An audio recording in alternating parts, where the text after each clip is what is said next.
저는 김도윤, 47살입니다. 새벽이면 신발끈을 메고 집을 나서죠. 매일 산을 오르는 사람이라고들 말합니다. 운동 때문이냐고 묻는 이가 많지만 제 대답은 늘 비켜갑니다. 들숨과 날숨 사이에 껴있는 오래된 이름 하나 때문이라고 말하기가 쉽지 않거든요. 이 길을 고집하는 이유도 분명해요. 초입의 편의점에서 물을 하나 사고 첫 갈림길에서 왼쪽을 택하고 능선이 드러나는 구간에서 모자챙을 내리고 그리고 소나무 두 그루가 마주 서 있는 데크 난간에 손을 얹습니다. 제 손바닥엔 오래전에 벗겨진 가죽의 감각이 아직 남아 있어요. 그 자리에서 저는 늘 한번 멈춥니다. 마음이 그 자리를 기억하니까요. 집으로 돌아오면 이선영, 45, 제 아내가 냉장고 문을 닫습니다. 차가운 소리로 문이 붙는 그 순간에 제가 대답하지 못한 말들이 쌓여요. 선영은 차분한 사람입니다. 촘촘히 계획하고 메모를 하고 깔끔하게 처리하죠. 상처도 그렇게 처리하려는 사람이에요. 그런데 요즘은 제 신발에 묻은 흙을 바라보는 눈빛이 다릅니다. 단단하고 무표정한 테두리, 질문을 삼키는 혀끝, 누군가의 이름이 혀 밑에서 굳어가는 느낌. 제가 모를 리 없죠. 제가 산을 더 자주 오르기 시작한 날은 최은주, 46, 제 첫사랑을 같은 능선에서 마주친 그날이었습니다. 은주는 가벼운 바람막이를 입고 있었어요. 바람이 팔에 매달린 끈을 흔들 때마다 제 기억의 끈도 같이 흔들렸습니다. 은주는 환하게 웃고 지나갔어요. 오르는 이들에게 건네는 그 일반적인 미소. 은주는 저를 몰라봤습니다. 혹은 모른 척 했을까요? 그 미세한 가능성이 제 가슴을 긁었어요. 제 이름이 혀끝에서 돌처럼 굳어있던 그 몇 초, 저는 아무것도 하지 못했습니다. 지나간 사람처럼, 지나가버린 시간처럼 그저 숨만 들이켰어요. 박준호, 50살, 산악회에서 알게 된 동료가 있습니다. 준호는 소리 내어 웃고 큰 몸짓으로 손을 흔들고 사진을 찍어 올리고 산을 사교의 무대로 삼는 사람이에요. 저는 조용히 발을 옮기는 편이라 자주 대비되죠. 그날 이후 준호는 제 속도를 유난히 맞춰 걸었습니다. 숨의 간격을 묻는 눈빛, 농담 같은 말끝. 저는 대답을 피했어요. 은주가 저를 몰라본 그 순간이 자꾸 떠올라서요. 그날 이후 저는 매일 같은 시간 같은 길 같은 데크에서 멈춥니다. 나무결에 손바닥을 대고 바람의 방향을 가늠하고 어제와 오늘의 차이를 찾아요. 없는 걸 알면서도요. 선영은 제게 밥을 덜어주며 말없이 수저를 내려놓습니다. 말은 없지만 손이 말해요. 어디까지 갔느냐고, 누구를 만났느냐고, 왜 자꾸 늦어지는지 묻고 있습니다. 저는 그릇에 온기로 둘러대요. 땀 맺힌 피부를 식히느라 늦었다고, 새로 난 계단을 돌아보느라 시간을 잃었다고. 선영의 눈동자는 이쪽으로 기울었다가 이내 자신을 다잡아요. 선영은 체면을 지키는 법을 아는 사람입니다. 저는 그 체면 뒤에 꺼져가는 불빛을 봅니다. 제 마음은 더 어두워져요. 어둠이 깊어질수록 저는 더 일찍 집을 나섭니다. 은주를 다시 만난 날 저는 모자를 벗었습니다. 땀이 이마를 타고 흘렀고 햇빛이 무겁게 내려앉았죠. 은주는 휴대폰을 들어 하늘을 찍었어요. 구름이 아주 낮게 걸려 있었습니다. 은주는 사진을 확인하며 고개를 기울였어요. 잠깐이었지만 제 얼굴을 스쳐 지나가는 그 시선, 심장이 몸 안에서 발을 헛디디는 느낌, 그 감각 때문에 저는 또 멈췄어요. 은주는 그대로 지나갔고 저는 데크 난간을 잡고 숨을 고르며 예전의 한 장면을 떠올렸습니다. 20살의 두 사람이 소나무 그림자를 나눠 가지던 장면. 그늘은 같았는데 이름은 달라져 있었어요. 그래서 저는 오늘도 산을 오릅니다. 잊기 위해서가 아니라 잊히지 않았다는 사실을 견디기 위해서요. 다음 날도 저는 같은 시간에 나섰습니다. 새벽 첫 차가 지나갈 때 복도에 길게 깔리는 빛, 그 빛을 밟고 내려가면 도시의 소음이 아직 잠들어 있어요. 저는 휴대폰을 진동으로 바꾸고 마음속도 진동으로 바꿉니다. 누군가 불러도 듣지 못하는 척, 누가 다가와도 흔들리지 않는 척, 그렇게 걷습니다. 그러나 발끝은 정직하고 심장은 배신자예요. 데크가 가까워질수록 두근거림은 선명해집니다. 저는 일부러 다른 갈림길로 빠졌다가 다시 돌아오곤 해요. 피하는 척 더 가까이 가는 방식? 제 자신이 제일 잘 압니다. 운주는 그날도 있었어요. 이번에는 모자를 쓰지 않았고 머리카락이 목덜미에 붙어 있었습니다. 땀이 소금꽃처럼 말라붙는 그 자리. 은주는 잠깐 쉼터 난간에 팔을 올렸어요. 저는 오래전에 들었던 이름을 속으로 불렀습니다. 최은주, 46, 첫사랑, 밝고 제잘거리던 아이. 지금은 단정하고 조용한 사람. 결혼을 했고 아이가 있을지 없을지 저는 모릅니다. 알아도 모르는 척 해야만 하는 이름. 입 밖으로 내는 순간 모든 것이 기울 것 같은 이름. 그래서 저는 침묵을 씹었어요. 박준호는 그날따라 목소리가 높았습니다. 등 뒤에서 다가오는 발소리, 성큼성큼 제 옆으로 비집고 들어오는 기세. 준호는 능숙하게 쉼터의 공기를 차지하곤 해요.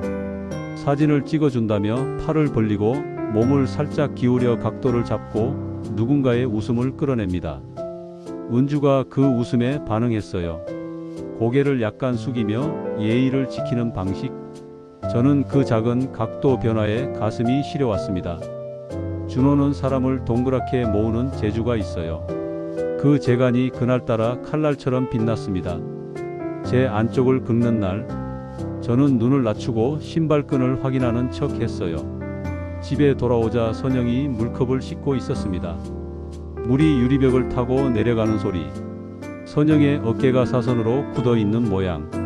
선영은 무표정으로 수건을 접습니다.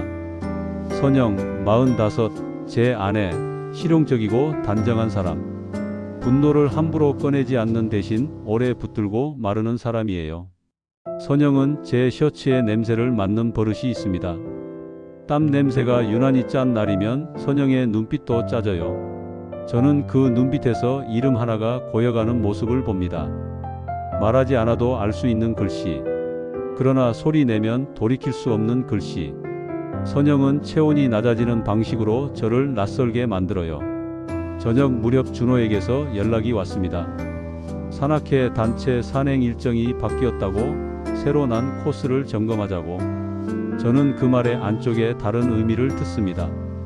누군가를 더 자주 마주치기 위해선 동선이 같아야 하니까요. 저는 모르는 척 수락했어요.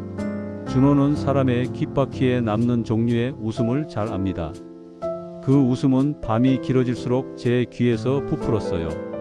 저는 침대 옆에 놓인 배낭을 만지작거리며 마음을 달랩니다. 지퍼가 오르내리는 소리, 금속의 이 사이로 빠져나가는 공기.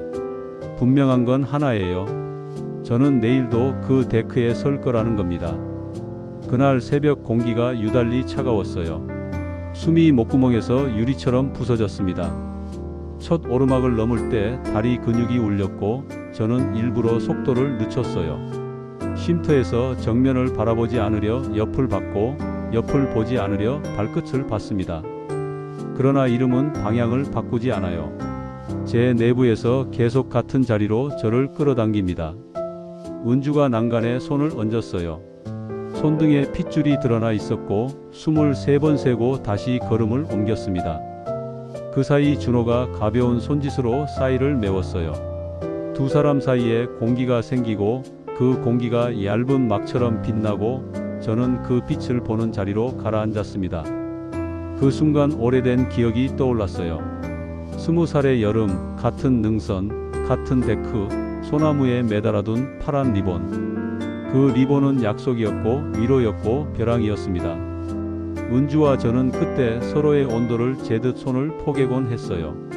리본은 어느 날 사라졌고 그 다음 날 은주는 멀어졌습니다. 이유를 묻지 못한 채로 계절이 넘어갔어요. 저는 리본이 사라진 자리에서 자주 멈춥니다.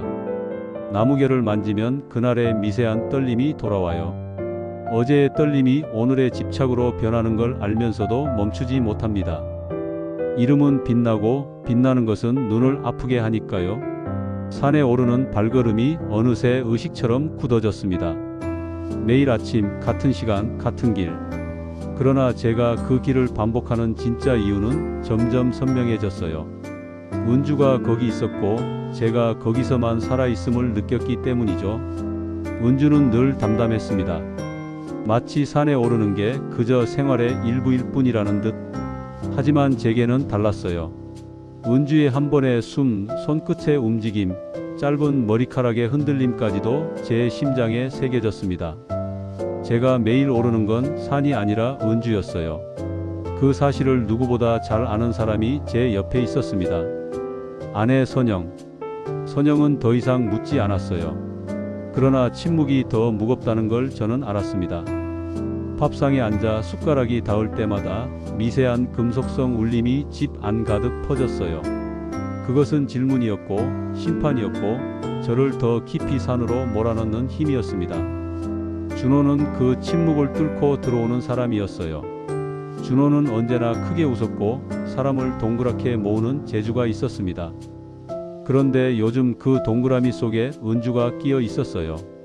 산악회 단체 산행에서 준호는 은주에게 물을 건네고 앞장서 계단을 오르며 손을 내밀고 사진을 찍자며 어깨를 살짝 스쳤습니다. 저는 그 모든 동작을 지켜봤어요. 눈길 한 번이 칼날처럼 깊게 들어왔습니다. 은주가 웃을 때, 준호가 더 크게 웃을 때 제 안에서 오래된 균열이 다시 벌어졌어요. 은주가 정말 저를 기억하지 못하는 걸까요? 아니면 기억하고도 모른 척하는 걸까요? 그 모호함이 저를 미치게 만들었습니다. 기억한다면 왜 침묵하는 걸까요? 기억하지 못한다면 왜 그리 자연스레 제 심장을 건드리는 걸까요? 집으로 돌아오면 선영은 제 옷을 베란다에 널었습니다. 흔한 냄새 속에 다른 온기가 섞여 있는지 확인하려는 듯 천천히 냄새를 맡았어요. 저는 시선을 피했습니다. 그러나 피한 시선 끝에서 제 이름이 아닌 다른 이름이 반짝였어요. 선영은 직접 말하지 않았지만 제 뒷모습에 누구의 그림자가 드리운다는 걸 아는 눈빛이었습니다. 저는 그 눈빛을 보면서도 입을 다물었어요. 입을 열면 모든 게 무너질 테니까요. 그 침묵 속에서 균열은 더 깊어졌습니다. 그날 산은 안개가 짙었어요. 시야가 흐려질수록 은주의 모습은 더 선명했습니다. 안개 속에서 은주는 마치 오래된 기억처럼 나타났다 사라졌어요. 저는 그 모습을 쫓아 발을 옮겼습니다. 준호의 목소리가 뒤에서 들렸어요. 같이 가자고. 그러나 저는 멈추지 않았습니다. 제 눈엔 오직 은주만 있었거든요. 은주는 잠깐 뒤돌아보았습니다. 그 눈길은 아주 짧았고 바로 고개를 돌려버렸어요. 저는 그 순간을 붙잡고 싶었습니다. 그 짧은 시선이 마치 대답처럼 느껴졌거든요. 나는 너를 기억한다고 말하는 것 같았어요. 하지만 혹은 그저 우연일지도 모릅니다. 그러나 우연도 집착하는 사람에겐 신호가 되죠. 며칠 후 산악회 모임에서 준호가 일부러 크게 말했습니다. 은주씨, 다음 주에도 같이 가시죠 라고. 그 말에 사람들의 시선이 모였어요. 은주는 잠시 머뭇거리더니 고개를 끄덕였습니다. 저는 그 순간 심장이 멎는 줄 알았어요. 제 안에서 무엇인가 찢어졌습니다. 준호의 눈빛은 저를 향해 있었고 그 눈빛은 승리처럼 빛났어요. 새벽 알람이 울리기 전에 눈이 먼저 떴습니다. 이른 시간은 죄책감을 눅눅하게 적셔 주었고 저는 그 눅눅함을 핑계 삼아 더 서둘러 나섰어요. 오늘의 동선은 어제와 다르게 그러나 목적지는 같은 자리로 그렇게 뒤틀려 있었습니다. 능선 아래 그늘 구간에서 은주를 보았어요. 은주는 잠깐 숨을 고르는 중이었고 땀방울이 턱선에서 작게 떨어졌습니다. 박준호는 조금 뒤에서 따라오고 있었고 저는 중간에 끼어 있는 공기가 되었습니다. 공기는 모양이 없지만 무게가 있었어요. 저는 그 무게를 등에 맸고 등의 맨무게가 곧 제 표정이 되었습니다. 질투는 조용히 올라왔고 올라오면서 형태를 바꾸었어요. 처음엔 저릿한 전류였고 곧 뜨거운 흙이었고 끝내 딱딱한 돌이 되었습니다. 저녁에 집 문을 열었을 때 이선영이 식탁에 손을 포개고 앉아 있었어요. 선영의 손등에는 얇은 핏줄이 새겨져 있었고 그 선이 낮은 조명 아래에서 차갑게 떠 있었습니다.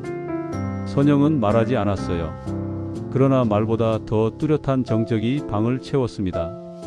저는 가방을 내려놓으며 오늘 본 장면들을 도망처럼 흩어뜨리려 했지만 장면들은 제 발목에 붙었어요. 새벽 공기는 차갑지만 제 숨은 뜨거웠습니다. 산길은 여느 때처럼 조용했지만 제 마음속은 고요를 견디지 못하고 갈라지고 있었어요. 저는 더 빨리, 더 거칠게 걸음을 옮겼습니다. 나무 사이로 은주의 모습이 언뜻 비쳤어요. 그 순간 심장이 발밑으로 떨어지는 듯 했습니다. 은주는 여전히 단정했고 발걸음은 흔들림이 없었어요. 그러나 그 단정함이 제겐 무너지는 신호로 보였습니다. 왜냐하면 그 옆에 박준호가 있었으니까요. 준호는 웃으며 은주의 배낭을 들어 올렸고 은주는 짧게 웃음으로 대답했어요. 저는 그 웃음이 칼날 같다고 느꼈습니다. 능선에서 바람이 불어왔어요. 나뭇잎이 한쪽으로 쏠리듯 제 마음도 한쪽으로 기울었습니다. 저는 발걸음을 멈추고 숨을 크게 들이켰어요. 숨은 깊었지만 가슴은 더 조여왔습니다. 준호가 은주의 팔을 잡는 순간 제 시야는 검게 번졌어요. 그 장면이 오래된 기억과 겹쳐졌습니다. 20살 여름 은주와 손을 잡고 나무 그늘 아래 앉았던 기억, 그리고 사라져버린 파란 리본. 어느 날 저는 더 이상 집을 나서지 않았습니다. 신발끈은 풀린 채 현관에 놓여 있었고 배낭은 구석에 기울어져 있었어요. 선영은 아무 말도 하지 않았습니다. 그러나 그 침묵이 저를 더 압박했어요. 저는 책상 앞에 앉아 펜을 들었습니다. 펜 끝이 종이를 긁을 때 제 심장이 같이 긁혔어요. 저는 글자를 천천히 적었습니다. 나는 매일 산을 올랐다. 그러나 산을 오른 게 아니라 너를 올랐다. 은주야. 글자는 삐뚤었고 잉크는 번졌어요. 그러나 멈출 수 없었습니다. 저는 오래된 리본 조각을 꺼냈어요. 바랜 파란색 매듭이 풀려 있었습니다. 저는 그 리본을 편지 사이에 끼웠어요. 그 리본은 제 청춘이었고 제 집착이었고 결국 제 무너짐이었습니다. 다음 날 새벽 저는 다시 산에 올랐습니다. 데크 난간에 손을 얹고 오래 서 있었어요. 바람이 불었고 나뭇잎이 흔들렸습니다. 저는 그 흔들림 속에서 제 마음을 내려놓았어요. 그리고 편지를 난간 밑에 두었습니다. 아무도 찾지 못할지도 모릅니다. 그러나 누군가 찾는다면 그것이 은주든 선영이든 혹은 박준호든 제 마음은 전해질 거예요. 저는 눈을 감았습니다. 눈꺼풀 안쪽에서 빛이 번졌어요. 그 빛은 차갑고도 따뜻했습니다. 숨이 차올랐지만 이상하게 고요했어요. 발밑에 땅이 흔들렸지만 저는 두렵지 않았습니다. 이제는 더 이상 오를 곳도 내려갈 곳도 없었거든요. 저는 마지막으로 한번 이름을 불렀습니다. 은주야. 그러나 그 이름은 소리로 나오지 않았어요. 오직 마음속에서만 울렸습니다. 그날 이후 저는 집에 돌아가지 않았습니다. 선영은 빈 식탁 앞에 앉아 있었고 산은 여전히 제 발자국을 품고 있었어요. 은주는 그 사실을 알지 못했을 겁니다. 혹은 언젠가 편지를 통해 알게 될지도 모르죠. 그러나 중요한 건 아닙니다. 중요한 건 제가 더 이상 이름에 흔들리지 않는다는 거예요.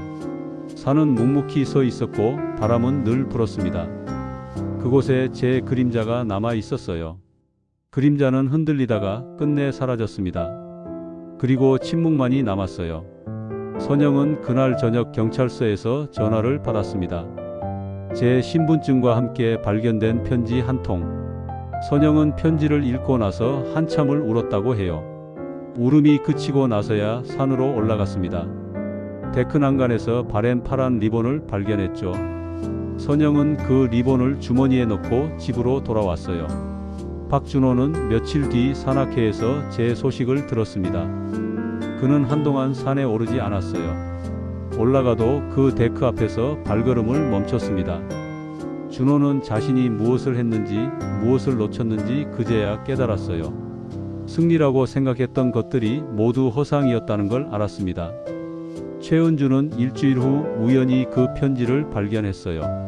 바람에 날려 나무 밑에 떨어져 있던 종이 한 장. 익숙한 글씨체를 보고 가슴이 떨렸습니다. 편지를 다 읽고 나서 은주는 소나무에 기대 한참을 서 있었어요. 20살 여름의 기억이 물밀듯 올라왔습니다. 파란 리본을 묶던 그날, 이유 없이 멀어져야 했던 그 시간들, 은주는 그때 집안의 반대 때문에 저를 떠나야 했어요. 아무 설명도 하지 못한 채로요. 그 후로 수십 년을 혼자 살았습니다. 결혼도 하지 않았고 아이도 낳지 않았어요.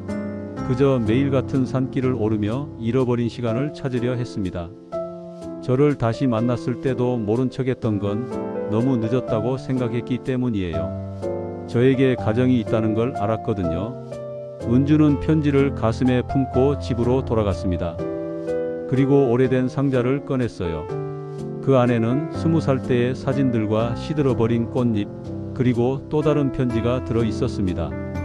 저에게 쓰려다 보내지 못한 편지들이요. 수십 년 동안 쌓인 말하지 못한 이야기들. 계절이 바뀌었습니다. 그 데크에는 새로운 등산객들이 오르내렸어요. 하지만 여전히 그곳에는 보이지 않는 이름들이 새겨져 있었습니다. 김도윤, 최은주, 이선영, 박준호. 서로 다른 이유로 그 자리에 서 있던 사람들의 이름이요. 선영은 집을 정리하며 제 물건들을 하나하나 들여다봤어요. 산행 배낭 안에서 오래된 사진을 발견했습니다. 20살의 저와 은주가 함께 찍은 사진. 선영은 그 사진을 보며 모든 걸 이해했어요. 제가 평생 안고 살았던 무게를, 그리고 그 무게가 결국 저를 어디로 데려갔는지를요. 봄이 왔을 때 은주는 다시 그 산에 올랐습니다. 데크 난간에 새로운 파란 리본을 묶었어요. 바람에 흔들리는 리본을 보며 작은 목소리로 말했습니다. 미안해, 도윤아. 너무 늦었지만 이제라도 답을 주고 싶어. 나도 너를 기억하고 있었다고. 한 번도 잊은 적이 없었다고요. 그 리본은 계절이 바뀌어도 사라지지 않았습니다. 누군가 새로 묶어 주었기 때문이에요. 선영이었을 수도 있고, 은주였을 수도 있고, 혹은 준호였을 수도 있어요. 중요한 건 그 리본이 계속 그곳에 있다는 거예요. 저를 기억하는 사람들이 있다는 증거처럼요. 산은 여전히 그 자리에 서 있습니다. 사람들은 오르고 내리고, 계절은 바뀌고, 시간은 흘러갑니다. 하지만 어떤 이름들은 사라지지 않아요. 바람에 실려 들려오는 작은 속삭임처럼, 나뭇잎이 스치는 소리처럼 그렇게 남아 있습니다. 제가 매일 올랐던 그 길에는 이제 다른 사람들의 발자국이 새겨져요. 그들도 각자의 이유로 산을 오르겠죠. 운동을 위해서, 친구들과의 약속 때문에, 혹은 저처럼 잊지 못하는 누군가를 위해서요. 그렇게 사는 모든 이야기를 품고 서 있습니다. 끝나지 않은 이야기들, 시작되지 못한 이야기들, 그리고 끝났지만 여전히 울려 퍼지는 이야기들을요.